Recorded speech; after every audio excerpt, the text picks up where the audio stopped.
নমস্কার বন্ধুরা, মেঘমালা চ্যানেলে তোমাদের সবাইকেই স্বাগত। আশা করি তোমরা সকলেই ভালো আছো। আজ আমি একটা নতুন ভিডিও নিয়ে এসেছি। পুরো ভিডিওটা তোমরা যেন অবশ্যই দেখবে। সামনেই রথযাত্রা, আর এই রথযাত্রার আগে এই কয়েকটি প্রাণী বাড়িতে এলে জানবেন যে সেই বাড়িতে স্বয়ং ঈশ্বর বিরাজ করছেন।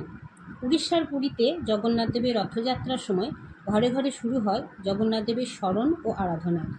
মানুষের মনে ভক্তিভাব জেগে ওঠে। এই রথযাত্রার আগে এই 5টি প্রাণী বাড়িতে এলে তা ঈশ্বরের বাসস্থান বলে গণ্য করা হয়। ভগবান শ্রীকৃষ্ণের ভাবনায় প্রাণীরা শুধু জীবই নয়, অনেক সময় তারা ভগবানের দূত হিসাবে বাড়িতে আশ্রয় নেয়। 1 নম্বর হলো গরু।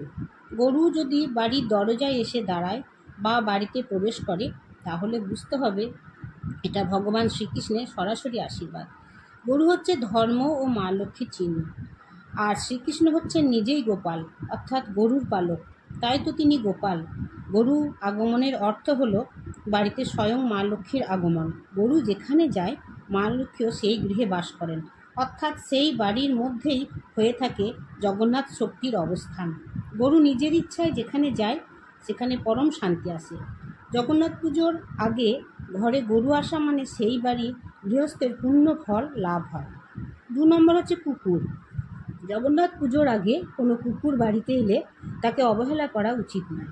হিন্দু ধর্মে বলা হয়েছে কুকুর যমদূতের উপস্থিতি বুঝতে পারে এবং ঘরকে অশুভ শক্তির হাত থেকে রক্ষা করে। বাড়িতে নেগেটিভ শক্তি থাকলে তা দূর হয়ে যায়। ঈশ্বর নিজেই বাড়িতে পাহারাদার হিসাবে রূপ নেন।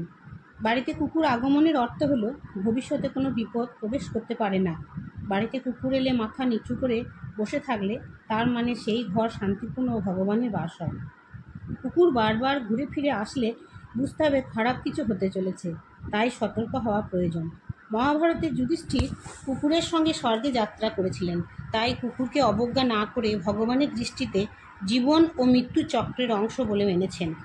3 নম্বর হলো প্যাঁচা। প্যাঁচা হলো মা লক্ষ্মীর বাহন। বাড়িতে প্যাঁচা এলে মা লক্ষ্মীর আগমনের গোপন সংকেত দেয়।